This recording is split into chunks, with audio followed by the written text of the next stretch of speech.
વડીલોને કોરોના લઈ લીધા, છોકરાઓ બધા અમેરિકા, લંડન ને જર્મની જાય છે, કેનેડા. હવે વચ્ચેના વધ્યા છે, કોઈને અહીંયા રહેવું જ નથી. આ માહોલ થોડા વર્ષો પહેલા આપણા ગામડામાં પણ હતો. બહુ આનંદથી પરિવાર રહેતું હતું. પણ આપણે વિચાર કર્યો કે આપણે હવે થોડુંક બહાર જવું છે, એટલે મા બાપ અહીંયા રહ્યા ને છોકરાઓ રડવા બહાર ગયા.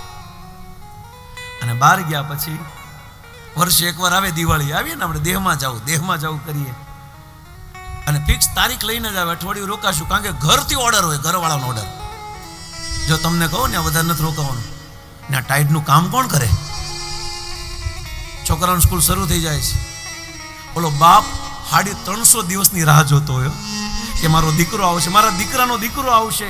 એ પંખાએ અંબાય નહીં, છતાં પણ એક બે ટેબલા ભેગા કરીને એ બે ગઢિયાઓ પંખાને સાફ કરે, ઓલા ગોદડાને ધોકા મારીને હારા કરે, મારા દીકરા આવવાના છે.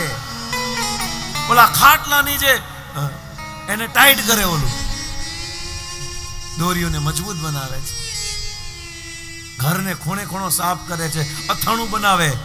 એને મારા દીકરાને અથાણું બહુ ભાવે છે. એ 7 દિવસ રોકાઈને વિયો જાય. અને વિયાજી એને અંદર એને કોઈ દોષ નથી, એને કોઈ આર્ગ્યુમેન્ટ નથી કે તું મને મૂકીને વિયો ગયો. પણ અંદર તો હરેક બાપને થાય તો ખરા ને કે આ કેમ મને મૂકીને વિયા ગયા. એ બાપ અહીંયા 350 દિવસ તો એ દીકરા માટે રોતો હોય ને. પછી આપણે ભલે ને ચોકનો કોકો ખાતા હોય કે વેસના ઢોસા ખાતા હોય કે વૈશાલીના વડાપાઉં ખાતા હોય, પણ એ બાપ તો અહીંયા બેઠા બેઠા ને યાદ તો કરતો હોય ને કે નહીં મારા છોકરા. મને એવું લાગે છે કે એ વડીલોના શ્રાપ આપને લાગ્યા એટલે આપણા છોકરા વિદેશ વિયા ગયા. અને વિદેશમાં રોટલી બનાવતો મમ્મીને કે મમ્મી રોટલી બનાવું છું, વિડીયો કોલ. પણ તમે વિચાર કરો, જ્યારે દેહમાં આપણે હતા ને ત્યારે અહીંયા તો મોબાઈલ નહોતો.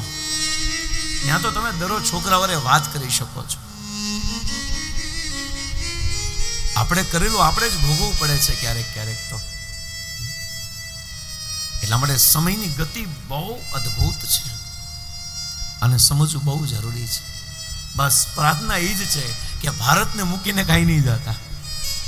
કારણ કે ભારતમાં ભક્તિની સુગંધ છે, ભારતમાં સંબંધની સુગંધ છે, ભારતની આ ભૂમિમાં સ્નેહની સુગંધ છે, ભારતની ભૂમિમાં પ્રેમની સુગંધ છે. અને આ સુગંધને મૂકીને ક્યાં વિદેશમાં જઈને આટા મારવા. જહાં ડાલ ડાલ પર સોને કી चिड़िया करती है बसेरा, वो भारत देश मेरा, वो भारत देश. જ્યાં દેવતાઓ પણ ભારત ભૂમિમાં જન્મ લેવા માટે તરસે છે. સ્વર્ગના રાજા ઇન્દ્ર પણ અમૃત લઈને જે ભારતમાં આવે છે. લોકો વેટિંગમાં રહે છે કે મારે ભારત દેશમાં જન્મ લેવો છે અને આપણો જન્મ બન્યો છે ને આપણે ત્યાં જવું છે.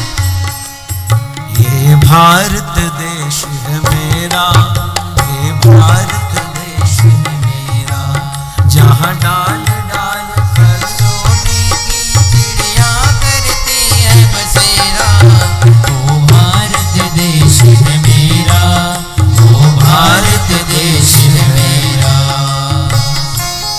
આ ભારત દેશ છે. ભલે ઓછું ખાઓ, ઓછું રડો, પણ પરિવાર સાથે રહ્યો. ઓછું ખાઓ, હું ખાધા વગર કોઈ મરવાના નથી. પરિવાર બીજી વાર નહીં મળે. અને પછી તમે જેટલા દૂર રહેશો ને એટલો સ્નેહ પરિવારથી ઓછો થઈ જશે. પછી તમને અહીંયા આવું જ નહીં ગમે. એટલા માટે આ જગતનું સૌથી મોટી ભગવાનની ભેટ કોઈ હોય ને તો પરિવાર છે. આ પરિવાર એટલા માટે બની શકે એટલો સમય વધારે પરિવાર સાથે સ્પેન્ડ કરો. પરિવાર સાથે આવજો. રાત્રે જ્યારે ઘરે આવો ને ત્યારે 1 કલાક બધા ભેગા થઈને મોબાઈલને એક જગ્યાએ ખૂણામાં નાખીને પરિવાર 1 કલાક બેસે. 1 કલાકનો ઉપવાસ કરવાનો છે 24 કલાકમાં. આપણે સોમવાર, મંગળવાર, બુધવાર, ગુરુવાર, શુક્રવાર, શનિવાર, રવિવાર ભલે ન રહેવાય, પણ 1 કલાક પરિવાર ભેગો થાય ને ત્યારે મોબાઈલ વગર 1 કલાક રહ્યો ને આ દુનિયાનો સૌથી મોટો ઉપવાસ છે. અને આ ઉપવાસ કરશું તો ભગવાને રૂ આવી જાય કે ઓહો ધન્ય છે, 1 કલાક મૂક્યો મોબાઈલ ને નીચે. આ બહુ મોટું સૌભાગ્ય છે. થોડો સમય ભગવાનને આપો, પરિવારને આપો, કારણ કે પરિવાર બીજી વાર નહીં મળે, એ બાપ બીજી વાર નહીં મળે, એ પિતા બીજી વાર નહીં મળે. જે પિતા આપણી રાહ દરરોજ જોવે છે, એ મા બાપ દરરોજ આપણી રાહ જોવે છે કે મારો દીકરો ઘરે આવશે, મારી બાજુમાં બેસે, મારા ખોળામાં માથું રાખશે. પણ ક્યાં ટાઈમ છે મને તમને આ સંસારના વૈભવ, યશ, પદ, પ્રતિષ્ઠા અને પૈસા મેળવવા માટે ક્યાં ટાઈમ છે આપને? કેટલો સમય આપણે મા બાપને નથી આપી શકતા. અને જ્યારે નહીં હોય ને ત્યારે એના ફોટા સામે જોઈને રોવું ને એની કરતા અત્યારે આપણી સાથે છે. જેટલું જીવાય એટલું જીવી લ્યો. બીજી વાર અવસર મળે કે ન મળે, જેટલી સેવા થાય એટલી કરી લો. કારણ કે મા બાપ વારંવાર આ મા બાપ નથી મળતા. બહુ ભાગશાળી હોય ને મા બાપ મળે છે. એક એક ક્ષણ જવા નહીં દેતા. જેટલો સમય મા બાપ પરિવાર સાથે છો ને, આ 7 દિવસ પરિવારનો તો ભેટો છે. એક સાથે એકબીજાની ભૂલ ભૂલીને એકબીજા આગળ વધીએ ત્યારે પિતા બહુ યાદ આવે. જ્યારે ન હોય ને ત્યારે હોય, ત્યારે કદાચ આપણે સમય ન આપ્યો. અને જેની પાસે નથી તો દુઃખી છે જ, પણ જેની પાસે છે ને એ ચૂકતા નહીં. પ્લીઝ ચૂકતા નહીં.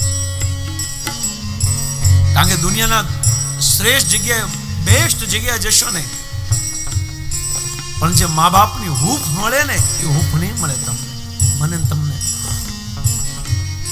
અત્યારે મળી છે તો પૂરો સમય આપજો, પૂરો સમય આપજો. કદાચ વૃદ્ધ છે, વડીલ છે, અને કદાચ કે તો એ વાતને કોઈ મગજમાં નહીં લેતા, એને એવોઇડ કરી દેજો. એના દુર્ગુણ ન જોઈને એના સદગુણ જોજો, કારણ કે આ બીજી વાર નહીં મળે. પૂરેપૂરો લાભ લઈ લેજો. જેના કારણે આપણું અસ્તિત્વ છે, જેના કારણે હું તમે આ જમીન ઉપર ઉભા છે, જેના જગતમાં ઉભા રહેવા માટે એક બેઝ બનાવ્યું છે. આખી દુનિયા વાસ્તવમાં આપણે પ્રણામ કરે છે, માને છે, સન્માન કરે છે. આપને નહીં, એ અધિકાર અને યશ આપણા મા બાપનો હોવો જોઈએ, કારણ કે એના કારણે આપણું